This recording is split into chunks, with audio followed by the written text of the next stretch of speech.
Joshua, lewat 5 tahun, bermatian orang yang dikenalnya. 10 tahun, kawan-kawannya lebih banyak lagi mati. Ya, langsung 45 tahun, gak ada lagi yang hidup kecuali 3 mereka berdua. Tinggal sejoli. Kakek-kakek yang paling tua, hanya mereka berumur 85 tahun. Ada banyak kesempatan untuk meragukan janji Tuhan. Ada banyak kesempatan untuk mempertanyakan, betulkah Tuhan mau saya sampai ke Kanaan? Saudara pun, setan akan banyak bicara, betulkah saya dipanggil Tuhan? Betulkah Tuhan mau saya melakukan ini? Karena saudara lihat, saya tetap kekurangan misalnya. Saya tetap susah dapat izin misalnya. Udah banyak kali saya muridkan, sudah bertahun-tahun saya capek memuridkannya. Tiba-tiba, bye-bye katanya, pilih dia ke gereja lain. Lalu banyak pertanyaan saudara dan berkata, betulkah? Betulkah? Jangan diambil kesempatan untuk menyerah itu.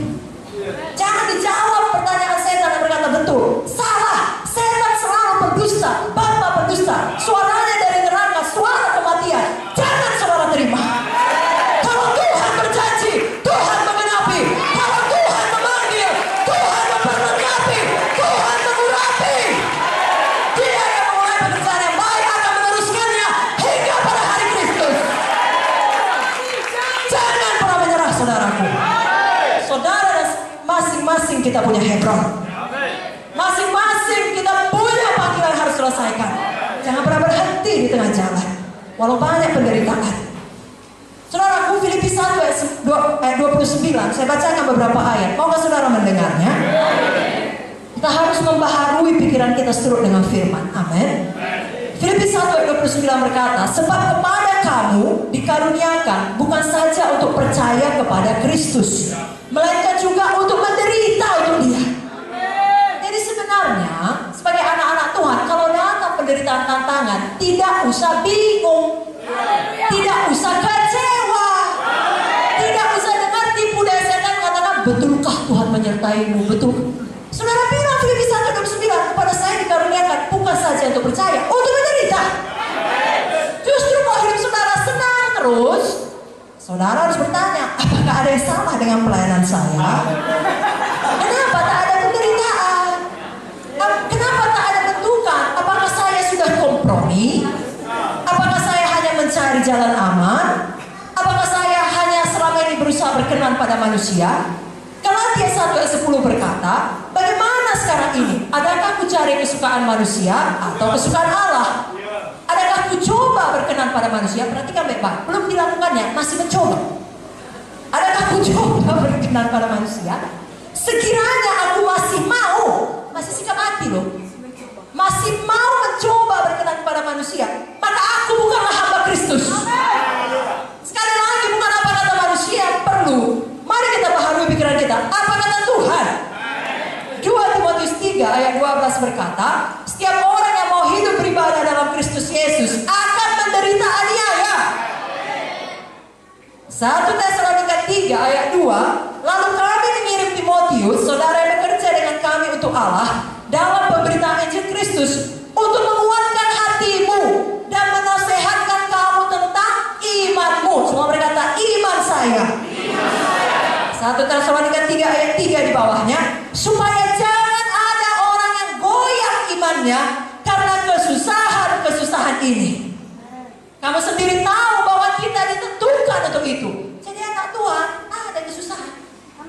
Jangan goyah iman kita. Kuatkanlah hatimu, aku telah mengalahkan dunia. Bukankah itu kata Tuhan? Mari kita lihat kepada kemuliaan kekal yang menanti kita. Itu sebabnya ayat pertama tadi yang dibaca Ibu Unte, melihat yang tidak kelihatan.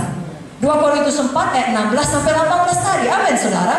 Dan ayat 17 berkata, 2 Korintus 4, penderitaan ringan yang sekarang ini mengerjakan bagi kami kemuliaan kekal yang melebihi segala kalanya, jauh lebih besar daripada penderitaan kami. Saudara tahu siapa yang menulisnya? Paulus. Maaf saudaraku ya, gak ringan penderitaannya. Mengalami kapal karam, disesah. Lalu dia berkata, penderitaan ringan yang sekarang ini. Jadi saudara, saya bukan mengecilkan penderitaan kita. Mungkin ada saudara merasa betul-betul menderita, dan memang betul-betul sudah menderita. Tapi kita letakkan pada perspektif yang benar seperti yang disampaikan firman oleh Paulus.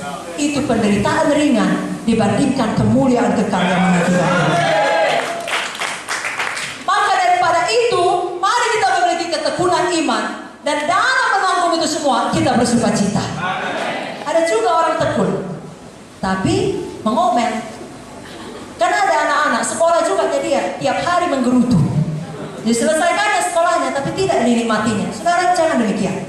Saudara punya ketekunan iman, walau menghadapi penderitaan, aniaya, tantangan, saudara sukacita. 1 Petrus 4 ayat 13. Sebaliknya, bersukacitalah sesuai dengan bagian yang kamu dapat dalam penderitaan Kristus, supaya kamu juga boleh bergembira dan bersukacita pada waktu Ia menyatakan kemuliaannya.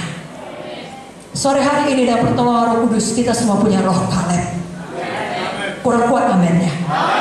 Kita punya komitmen ketetapan hati seperti Kaleb.